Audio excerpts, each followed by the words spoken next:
Green turtle जो कि endangered species है और according to the IUCN listed कि इनकी जो अभी तादाद है वो 86 से 96 हज़ार बाकी बची है।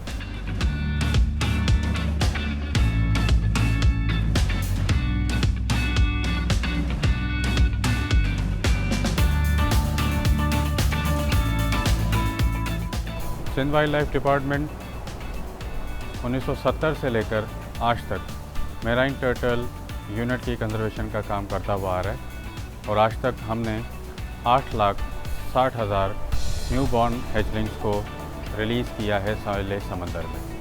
साल के दौरान अब तक सिंध वाइल्ड लाइफ डिपार्टमेंट ने 7,000 अंडे नेस्ट किए हैं अपने इंक्लोयर्स में, जिसे हम हैचिंग इंक्लोयर्स कहते हैं, और 1250 जो कि न्यू बॉर्न बेबीज़ उसमें से निकले थे उनको रिलीज़ किए हैं और आज 400 न्यू बॉर्न बेबीज़ और रिलीज़ करेंगे।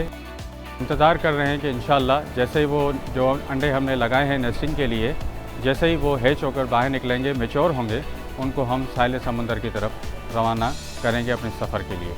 हमारा काम जब टर्टल यहाँ आती है तो हमारे स्टाफ के लोग उसे देखकर साइड पे बैठ जाते हैं।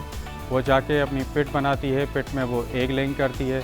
फिर जब वो एग लेइंग करके उस पिट को बंद करके साहिल समंदर की तरफ वापस चली जाती है तो फिर हमारे स्टाफ के बंदे उनको अंडों को निकाल के एक बाल्टी में लेकर फिर हैचिंग एरिया में आते हैं, जिसे हम इंक्लोयर कहते हैं। हमारे यहाँ पे 3 इंक्लोयर हैं जो सेंट पिट, हॉक्स पे और उसके मिड में जो ना लगे हुए हैं। गड्ढा खोद के वो अंडे उसमें नेस्ट किए जाते हैं। वो 45 से 50 दिनों के अंदर या मैक्सिममली 60 दिनों के अंदर जब मैच्योर होकर बाहर निकलते हैं तो हम उनको साहिल समंदर में रिलीज़ कर देते हैं।